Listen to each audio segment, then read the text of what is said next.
Live from Fargo and serving you on TV, online, and on the go. This is Valley News Live at 6. I knew her, the little girl that died, so that's what makes it so hard. And she's the reason I'm speaking out now. Wahpeton police continue to investigate the death of a 12-year-old girl at Circle of Nations, a boarding school in the area. Meanwhile, several former employees have contacted us saying they've long tried to do something about the lack of protection for kids at what some have called a long-troubled school. Valley News Team's Rose Itzkovitz looks into the claims and has our story. We have done everything we could. We went to everybody we knew to go to report our concerns regarding the safety of those students. A tearful Sandy Johnson tells me over the phone that she only lasted at Circle of Nations for 7 months, but she's been in education for nearly 30 years. As a teacher, as an administrator, I had never seen anything like what was happening over there. And so to lose a student now is just really difficult. She and several others came to us after the February 6th death of a 12-year-old girl at the school.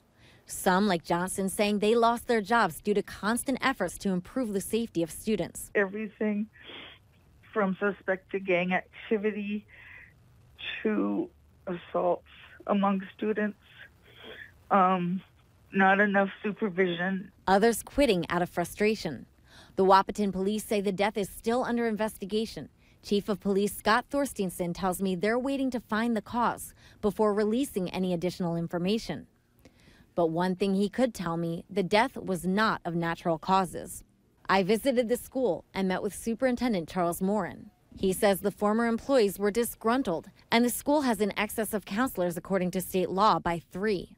Despite the claims of excess staff, several sources tell me the proper staff was not in place. Sandy Johnson responding to the superintendent's claim, saying, look at all the people who were let go. The key people, your principal, your special ed director, your mental health counselor, your special ed counselor were all let go because of our reporting about our concerns that the students at CNS were not being properly supervised and supported. She and others saying they're not disgruntled. They want to go public for the sake of the children. In Wahpeton, Rose Itzkovitz, Valley News Live. Many of the former workers of the school have sent us this heavy set of documents detailing these complaints. We are reviewing them and we'll keep you updated.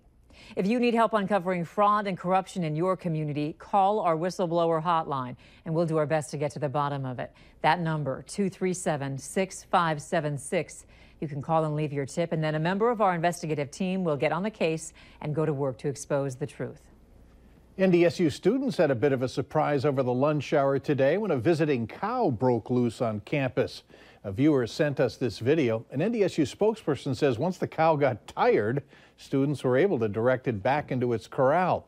The wayward steer is part of this weekend's upcoming Little Eye Livestock Show, which is put on by the NDSU Saddle and Sirloin Club. It's the largest student-sponsored event on campus with 300 students participating. Fargo police are investigating a report of a home burglary in South Fargo. They released this video captured by the doorbell camera of the homeowners. It happened in the 3000 block of 19th Street South. The homeowners told police the 2 men broke through the front door and stole a gun safe. Police have confirmed that there is a firearm inside that safe. The suspects are described as black men wearing dark hooded sweatshirts and jeans. If you see these 2 men, you're encouraged to call Fargo police at 235-4493. And we'll have more on this story tonight on Valley News Live at 9 on Fargo CW and Valley News Live at 10. These first few days of February continue to be frigid. Warmth would certainly be welcome by the weekend. Let's check with the chief meteorologist on upcoming chills tonight. All right, it does look chilly for everyone. That's a sure bet. A few flakes down along the South Dakota border possible, particularly Dickey and Lamar counties, and down into northeast South Dakota for Sisseton, as most of the energy from this system working its way through Pierre towards Sioux Falls. Again, wind chill advisory for most of our viewing area tonight. Wind chills 20 to 30 below. We'll be slipping below zero by bedtime tonight in Fargo and well below zero by bedtime tonight in Grand Forks, as it will be another frosty evening. We do have warmer air to talk about, and I'll tell you the modest warm-up details coming up here in just a few moments. All right, thanks. And make sure you have the Valley News Live Storm Team weather app so you can keep up with the weather anytime, anywhere. You'll get the latest forecasts and conditions so you can plan your day. Just search VNL Weather in the App Store and download it for free. The Federal Aviation Administration is investigating after a small plane slid off the runway as it was landing at Hector International Airport.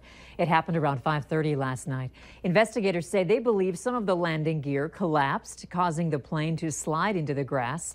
The two people who were on board escaped without any injuries. One flight into the airport was delayed because of the incident.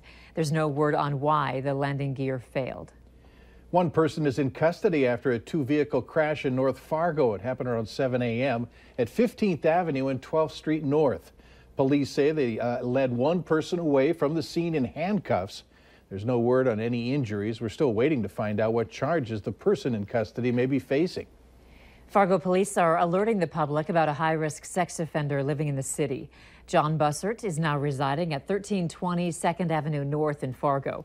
Bussert was convicted in October 2013 in Cass County for luring a minor by computer. His victim was a 13-year-old girl who he had contacted on Facebook and asked to send him nude photos and engage in sexual acts. He must register for a lifetime. A former assistant school principal will spend 25 years in prison for sex crimes against kids.